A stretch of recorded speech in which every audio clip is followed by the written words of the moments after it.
संक्षिप्त श्री गुरुचरित्र अध्याय पहिला। श्री गणेशाय नमः। श्री सरस्वत्यै नमः। श्री गुरुभ्ये नमः। श्रीपाद श्रीवल्लभ श्री नरसिंह सरस्वती दत्तात्रेयाय नमः। ओम द्राम दत्तात्रेयाय नमः। नमो भगवते दत्तात्रेयाय। दिगंबरा दिगंबरा श्रीपाद वल्लभ दिगंबरा। त्रयमूर्ती राजा गुरु तुझी माझा कृष्णा तरी वास करुणी ओजा सुभक्त देते करती आनंदा ते स्वर्गी पाहती विनोदा ऐसे श्री गुरुचरण ध्यात जात विष्णू नामांकित अतिश्रमला चालत राहिला एका वृक्षास्थळी एक स्तन निद्रिस्त मनी श्री गुरु चिंतित कृपानिधी अनंत स्वप्नी मजला कथिले व्हावे सकलांचे कल्याण या करिता निश्चित उत्तम असे गुरुचरित्र अत्यल्प करावे जनाप्रती गुरुचरित्र महिमान तेची अम्मा अमृतपान सुंदर कुसमे निवडून संक्षिप्त केले गुरुचरित्र अनुसया अत्रिरमण झाली दत्तात्रेयाची जननी अगंत्य केलेला माहूर गडी राहुनी निर्मिले अनेक शिष्य अलर्क यदू परशुराम कार्तवीर्य राजनंदन नावे सांगितली काहीसे ओम द्राम ओम बीज मंत्र जपता प्रकटे श्री गुरुदत्त महात्म्य असे अद्भुत श्री गुरु दत्तात्रेयाचे लोक उद्धरा करणे अनेक अवतार घेऊन जनसन्मार्गा लावणे मोक्ष मार्ग दावितसे काशी क्षेत्री संध्या स्नान करी माधू करी मागे करवेरी पुरी शैन माहूर गडावरी करी ऐसा ओमोग महिमा जयाचा मंगल वेशात कधी साधू रूपात कधी कुमार कधी वृद्ध कधी येते कधी दिगंबर असे अनेक रूप घेते श्री गुरु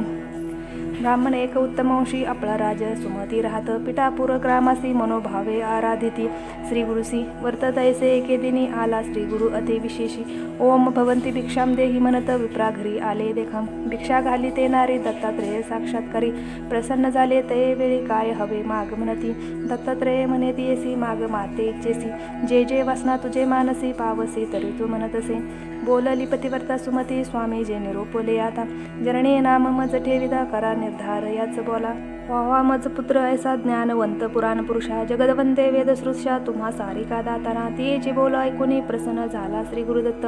वर दिदला तियेसी पुत्र होईल तुझे वंशी पिठापूर ग्रामसी श्री गुरु अवतार घेती श्रीपाद श्री वल्लभ नाम प्रसिद्ध जान श्री गुरुचे माता पितेचे सुख देत 16 वर्षापर्यंत जाती हिमाचल प्रदेशी द्यावया दर्शन भक्तांते वाराणसीत जाऊन गुप्त राहते काही काळ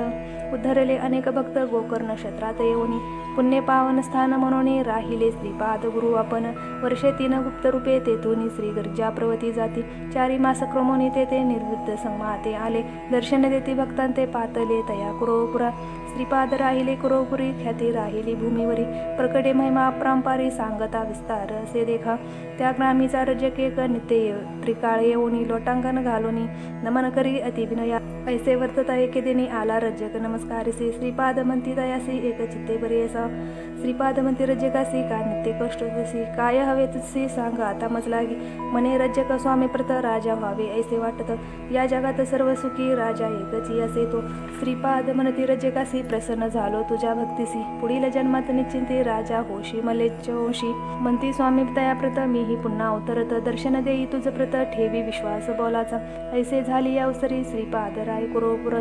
असता महिमा अपरंपारी असे प्रख्यात परेस प्रख्यात असे कुरोपुर मनकामना पूर्ती तेथे ऐसे परी कित्येक दिवस श्रीपाद होते कुरोपुरीत अदृश्य होऊन तया स्थानी राहिले श्रीपाद निर्गुणी जन असती भक्त केवळ त्यासी दिसते श्री गुरु निर्मळ श्री गुरुचरित्र संक्षिप्त कथा येथे सारभूत श्रीपाद श्री वल्लभ समर्थ प्रकटले कुरोपुरी जान इति श्री गुरुचरित्र संक्षिप्त नाना प्राकृत कथा समंतम सदा पठेत भाविक भक्त प्रथमाध्याय गोडः श्री गुरुदेव दत्त इति श्री गुरुचरित्र संक्षिप्त प्रथमाध्याय समपूर्ण।